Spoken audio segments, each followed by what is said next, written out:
it is like the millennial generation, I feel, that has said openly, I don't want to have children, but also finding that conversation difficult to have with their parents who expected to be a grandparent, like the disappointment of being a woman who doesn't want children. People love to say you'll change your mind. They love to scaremonger you and say you're going to sort of die a lonely death. And as I get older, am so happy with my decision more and more. Hello. I'm Brittany Luse, and you're listening to It's Been a Minute from NPR, a show about what's going on in culture and why it doesn't happen by accident. The American birth rate is declining, and there have been countless theories as to why that is. But we've mostly explored the falling birth rate from the perspective of people who might otherwise want kids. But what about people who don't want kids at all? To get into all of this, I've got Sarah McCammon, Senior Fellow at Third Way, and Emma Gannon, author of the novel Olive, which explores the decision of being child-free by choice.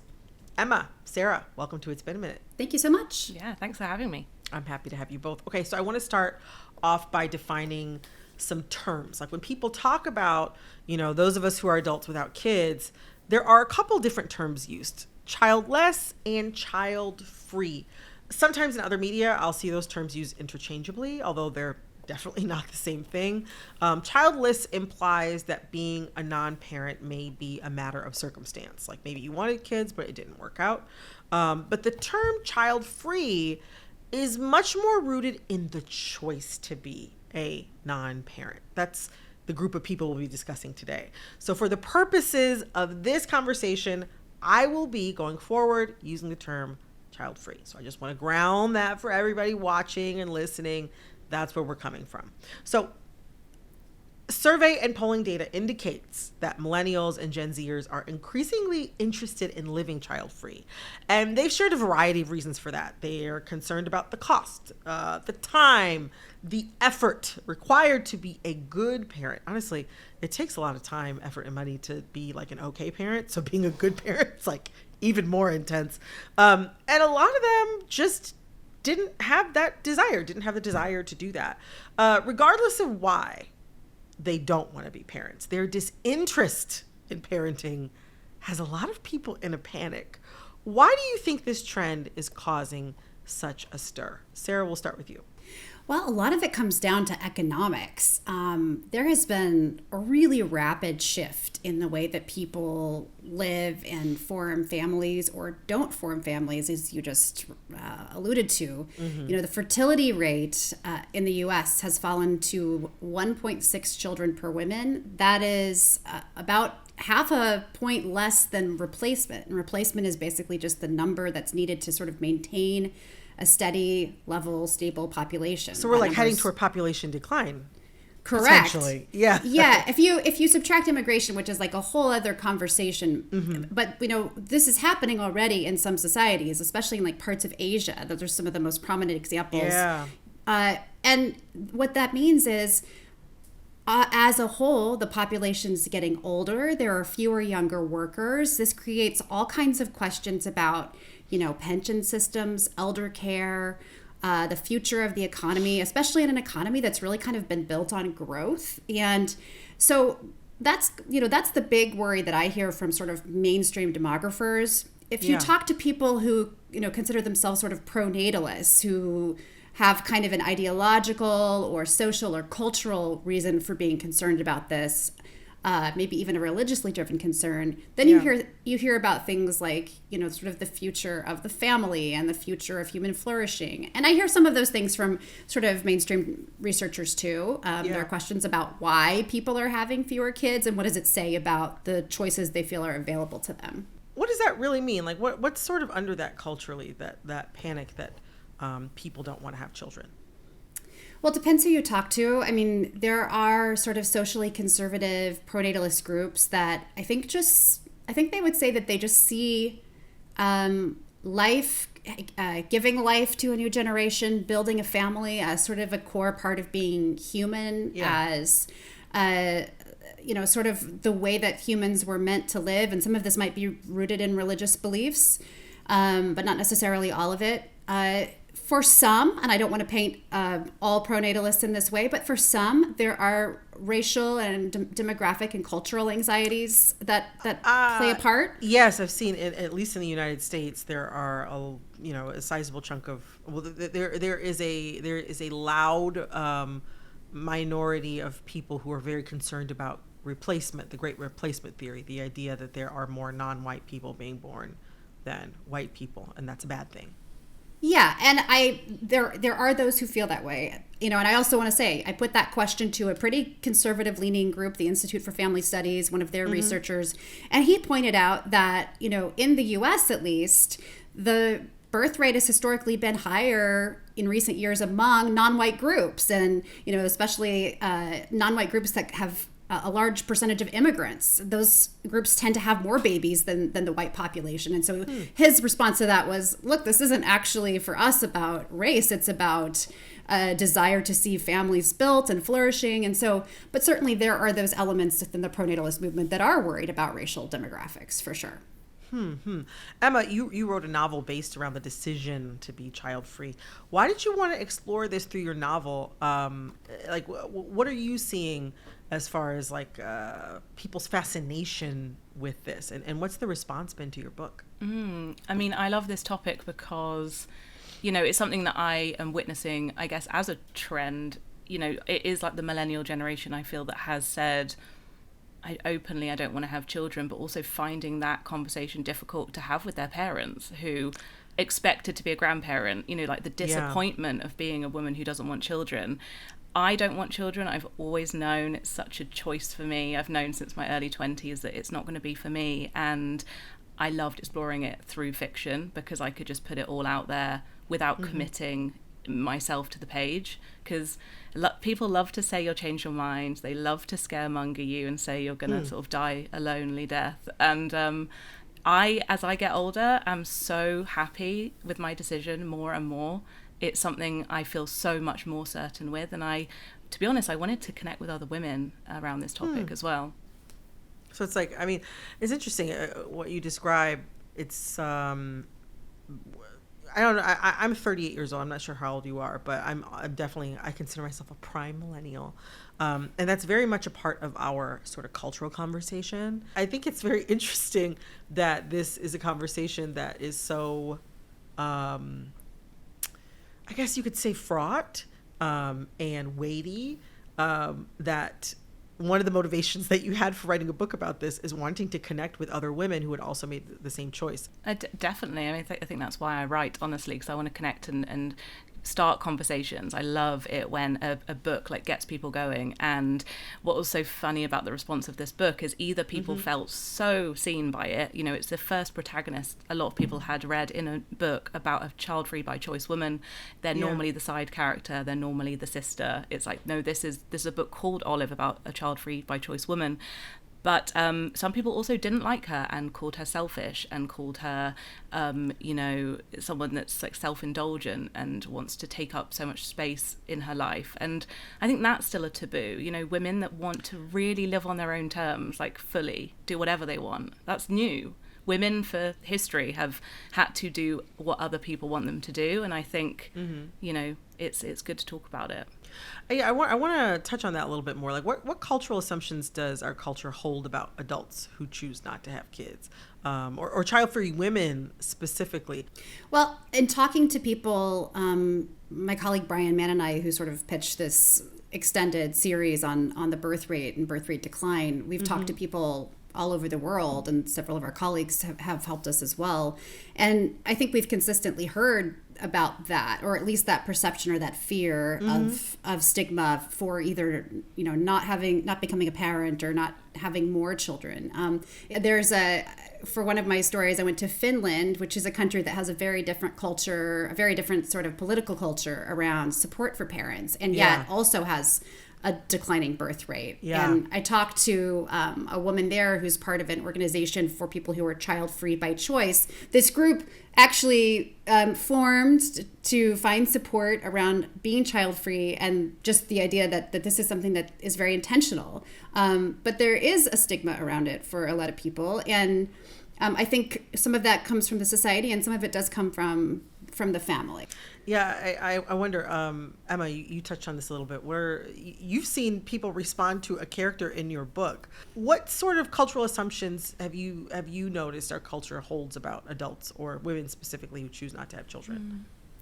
I think one big one for me was the assumption that if you're not going to have kids, you're going to be this high-flying career woman. Like, if you're not having kids, you better have a really big life. You better have a really exciting, full life. Like, and you can't just do like you can't just have a regular life. Exactly. And I you really have to, like, want it has to be either or. Fight for like the kind of mundane life of a woman who chooses not to have kids. Like, you're allowed to do very little and not have kids. Like, you don't have to achieve everything under the sun if you're not going to do it. And I think that's something I've kind of wanted to normalize, I think.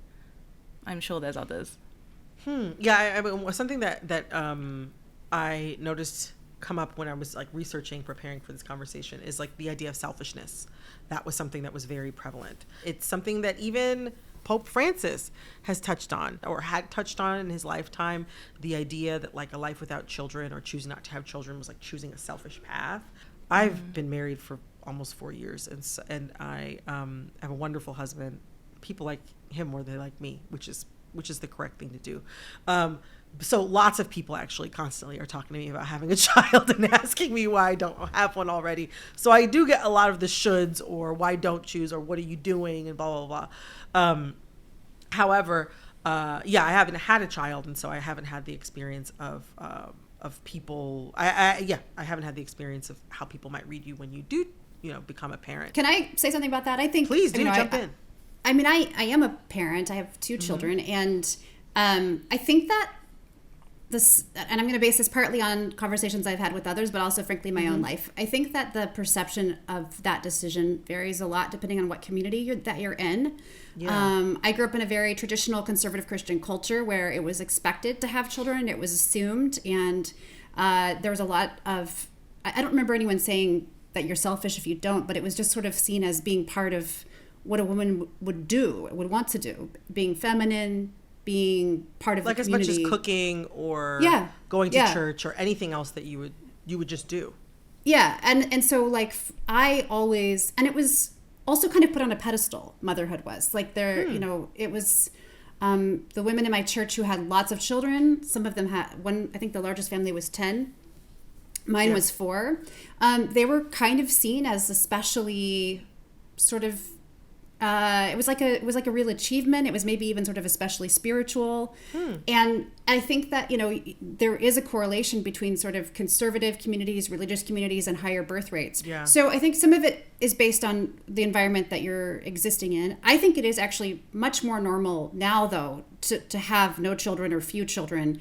I mean, you pointed to the data that suggests more and more, millennials and Gen Z feel this way. And we talked to so many people who were just kind of like, I was going about my life. I liked my career. I liked my friends. I liked travel, and it just wasn't a priority. And so I think that it's becoming more normal for sort of especially in mainstream culture for women not to center motherhood. Of course, I am a mother, so I don't really know firsthand what it's like not to have kids. And I had them quite young. So, I mean, I had them in my 20s and at just 30, the second one just barely 30, which for professional women is pretty young. So, I haven't had that. I haven't had the experience of being into my later 30s without children. And I don't know what that stigma might be like firsthand, I will say. But and if I could say one other thing about that, I think there's also some stigma in the other direction as families get smaller. I spent a lot of time on social media looking at kind of searching for comments about parenting and motherhood. And I've seen, this is just social media, but I've seen women with, 3 or 4 kids tell stories about being out in public and people making, the joke like, well, where those come from, right? How that happens, right? Like just sort of sneering at having a large family. And I even remember encountering that in my own family on one occasion. When my mother was pregnant with my 4th sibling, I remember just really happily telling my great aunt, who was very progressive and a lovely woman and a, you know, a wonderful woman, but she just had a different view of this than my family did. I remember telling her how excited I was to have another baby in the family and how I hoped we would have one more. I was 8 and I loved babies. And she looked at me and she said, "Sarah, that's so selfish." She used the word selfish. Wow. To the idea that having a large family was taking up resources, you know, that was selfish. And so I think that idea exists too. Well, no, one thing I will say, I have seen as the norms are trending towards smaller families, I have also seen sort of like a joke or trend that, like, you know, that having more than 2 children basically is like a sign of extreme wealth. Like, what's the sort of like wealth whispers kind of a economic indicator? It's like, oh, if you've got like 5 kids and you're in New York City, I mean, I'm not gonna lie, when I flew home to Michigan at the holidays and I was in the Newark airport seeing a very New York family going through security, and they had 5 kids and everybody in the family had a Cotopaxi backpack on. I was like, oh. And they had the nanny traveling with them. I was like, you guys are rich. But also, that was not my family of 4. We drove used cars and we didn't go on vacation very much. You know, I mean, it's like, but I think there is, especially in a certain class, there is a perception that, you know, having a lot of kids is either impossible because you have to give them everything, or it's or you're shorting one of them. I've seen people sort of, you know, say, oh, well, past a certain point, then all the kids are just raising each other, and you can't possibly give all of these kids, you know, attention, or it's not healthy for them, which is interesting to me because, I mean, in my grandparents and great-grandparents, you know, generation, like, maybe, you know, these are people who were growing up maybe 100 or so years ago. It was very normal. You know, on my mom's side of the family, we had, you know, there was one generation that was 13 siblings, another generation that was 18 siblings. And this was not a super duper long time ago. These people weren't necessarily working on farms. They were often living in cities. But also that feels a part of, I mean, I do think there was also some I saw some survey. I was reading a book, I believe Childfree by Choice is the name of the book. And it's at one point in the book, the author brings up some research or a study that indicates that even women who have only 1 child are seen very similarly to women who have none. So it kind of indicates to me that there is almost no right number. It's more of like a judgment on women's choices more broadly. Like, there is no right number of children to have. Mm-hmm. And I'll say, as a person with no children, 1 child is not the same as no child. I have no children. I do whatever I want all the time. If I had a child, I would not be doing whatever I want all the time. Those are just simply not the same experiences, very basically. Brittany, you're correct about that. Yes, I was going to say, I'm like, can confirm. That is 100% more children than I currently have. I don't think that my life would be the same. But thinking politically, though, I'm glad we're talking about this. Like, our current administration has placed a strong emphasis on the importance of the nuclear family, which always includes children, which makes me wonder, what do child-free adults, especially child-free women, symbolize politically? Well, it's interesting because I kind of zoom out of all of this and think, like, what does the communities look like? What does society look like? And actually, I feel like child-free women bring a lot to society. You know, if someone is sick, if someone has aging parents, if someone needs someone with free time, someone with more finances, because child-free women normally have more money, I think it's sort of like, well, let's celebrate the auntie figure. Let's celebrate the godmother. Like, these are people in society that I think get stuff done as well. And so if we're talking about the stigma of kind of women maybe not being maternal if they don't want kids, actually there's so much maternal nature to a lot of women that don't have kids, even by choice. Like, they can really help the village with the children, and it's something that I like really pride myself on. It's a really good point. The auntie figure, or the child-free woman more broadly, as a person who may have more time to joyfully give to other pursuits, but also at least in the United States, as we have not a lot of great structure from our government as far as caretaking is concerned, when it is time to take care of sick family members, or or when other people do need let's say, support with childcare or with elder care, it is child-free people or child-free women who end up sort of filling in those gaps. Women more broadly and I filling mean, in those maybe gaps. it's not great that we don't need to like put it on people, but I love it. I love being like someone who can help and be of service in that way. I think it like adds a lot of joy to my life to be the person that maybe can offer those resources. Sarah, what have you noticed in you've done a lot of political reporting over the years. What do you think like child-free women specifically symbolize politically? I mean, one of the things that Brian and I have reported on is how politically coded a lot of this conversation has become. And most of the, while mainstream researchers and demographers, across the political spectrum, or people whose work is really just rooted in data, will absolutely validate that there's a real trend going on here, and it will have real economic and social impacts, especially as this trend accelerates, if it accelerates, as it looks like it's going to. And I think one of the stories we did recently is about the fact that there is sort of a growing conversation among more progressive people about like, well, how do we respond to this change, and what does it say about society, and what does it say about the way that parents are or are not supported? So I think that for more progressive people, the idea of female autonomy, reproductive autonomy, and choice has been really, really important for a long time. And, especially in the last few years as the overturning of Roe v. Wade, there's a lot of worry about the ability for women to make those choices, and a lot of anxiety about conversations around trying to promote more births. I mean, we hear people say that, like, what does that mean? Does that mean forcing women to have children? Does that conversation morph into something, really kind of sinister? But as far as, the cultural perception of the child-free woman, I mean, I would just echo what Emma said, again, more from my own life than from my reporting.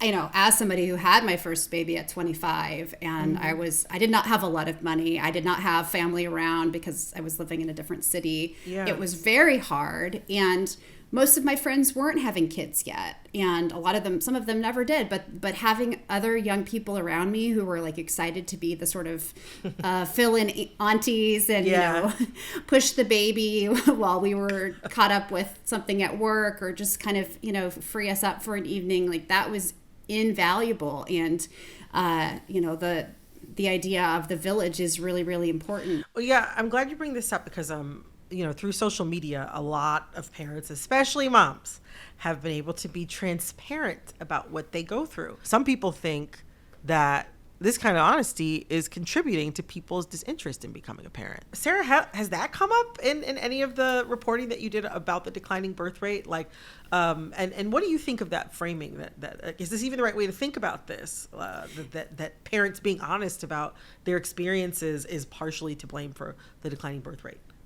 It's an interesting question. I've run across a couple of things that might help to address pieces of it. I don't know that I have the total answer.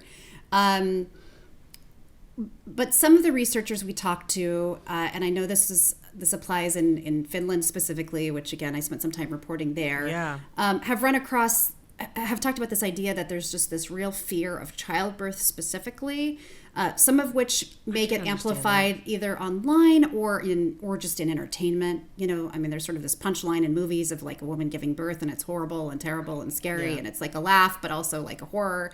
And it's something that Finland in particular, I think some researchers have looked at, like ways to sort of mitigate the fear of birth, because, giving birth is like safer than it's ever been for most of the world. Of course, there are disparities in that safety that fall along racial and economic lines. But, compared to a few generations ago when our great-grandmothers or triple great-grandmothers were having, one of mine had 14 kids, it was much more risky then than it is now. And yet people there appears to be some fear around birth that may be contributing to this. The other thing, I'm not sure how big of a factor that is, but it's something that some people are thinking about. The other thing when it comes to technology and social media that I've heard about is less about frank conversations about parenting online, and more about just sort of the way that digital technology and social media and smartphones shape interactions between younger people. And this is a theme I heard pretty consistently from both researchers and at least some of the women I talk to, this idea that young people are having a harder time forming relationships. They're not interacting in real life as much. Yeah. There's data that suggests they're not having sex as much, which Yeah. last time I checked is usually required to make a baby. And so if smartphones and digital technology are reshaping the way that we interact in ways that make us less likely to connect in real life, the theory is that might suppress relationship formation and with it the birth rate.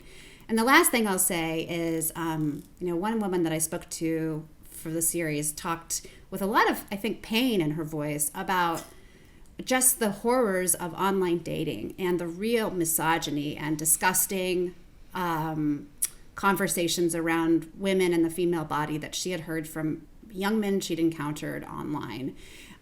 She felt that they were being radicalized and sort of cut off from... that they were being radicalized politically, and also had just sort of lost the ability to talk to women in a respectful way. Yeah. She said, well, I would like to have a kid, but I cannot find a man, she's in her 30s, in Finland, a man that I feel comfortable having a child with. And so, that's a little bit different than what you're asking about, Brittany, but I do think that the technology is shaping the way we think about all of these things. No, I mean, you're bringing up things, Sarah, that I hear all the time from my girlfriends here in the United States. And I see you nodding very vigorously, Emma. The things that Sarah's brought up, are those things that you also see playing out in the UK or among your friends? Yeah, definitely. I think, I know countless women who actually are thinking about having a kid by themselves. Mm-hmm. I mean, that's still wanting a baby, though, to be fair. But that disappointment that there aren't enough men out there, it seems, that want to kind of settle down in that way. Well, I mean, I will say, I mean, there is the social media bit of it all, right? Which is that people are sharing honestly about their experiences. And I've seen... And I know people in my real life who are parents who have gotten a lot out of feeling seen by other people's, like just honestly sharing their difficulties. So they feel less alone. I think that feels like a net positive. But I also just want to say, parenting actually really has become, at least in the States, more involved over the years. And this has been trending for a while. According to a 2007 interview with NPR, demographer Suzanne Bianchi said that working mothers spent the same amount of time with their kids as non-working mothers, like stay-at-home mothers, did in the 1970s. And millennial parents are spending even more time with their kids than previous generations. And I want to say fathers do explain a good portion of that statistic, but still the mothers are also spending more time with their kids than previous generation. The culture of time and labor intensive parenting has really ratcheted up.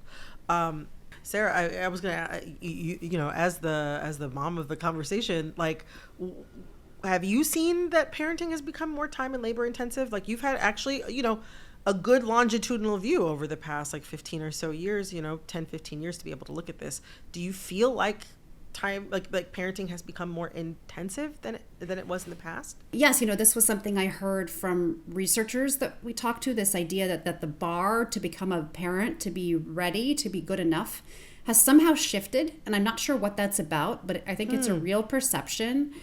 And yes, there is a lot of data that suggests that working mothers do just the lion's share of the domestic labor as well as the economic labor. And I can tell you firsthand, it's a lot to shoulder, especially when children are young, and often women are having their babies at a time when they're still building their career. So, just because of the way biology works, those things tend to happen fairly concurrently. And, we do see women waiting longer, of course, to have children for that reason, but that appears to be one of the reasons that the birth rate has declined. You wait longer, you're going to have less opportunity to have children. Even with reproductive technology, there are limitations. So, there's an awful lot going on. And I think just we keep talking about the burden and the challenge of being a parent. It's very real. And, for a number of decades now, women have had more choices than ever before, between the advent of contraception and the cultural changes that came with the women's movement, more professional and educational opportunities for women. All of that has led women to make different choices. the last thing I will say is when Emma was talking about, sort of making a choice, picking a lane, I was thinking about a conversation I had very recently for a story with 3 women in Atlanta, three generations of women. The grandmother was in her 90s, the mother, the middle generation, was in her 60s, and the daughter was in her 30s. The daughter, the youngest one, did not have children and kind of is leaning against it. But her mother, Cynthia, talked about being a lawyer, being a working woman, born in, I think, the early 1960s, having her babies in the 90s, and really being in like a transitional generation where women were taking on all of these professional responsibilities, but also still having these domestic responsibilities for those who chose to have them. And, she told me this really poignant story about this one moment when her baby was crying and she came back late from a trial and she needed to nurse her and the baby was upset. And she just thought, is this worth it? And I guarantee you, well, I can't guarantee you, but I suspect that every working mother has had those moments because it is a whole lot to juggle. And, researchers I talked to here in the U.S. and in Greece and elsewhere have echoed this and said, I think it was Alexandra Trogaki, who's an economic demographer in Greece, told me essentially that the world has changed. Women's roles have changed dramatically, but policy and culture and society have not kept up. And I think that forces some very difficult choices for a lot of women. The last thing I've been thinking, or the last thing I want to talk about with this is that, like, we're discussing this as like a trend that we're seeing now. The birth rate has been steadily declining, at least in the United States, for the past 2 decades, I believe.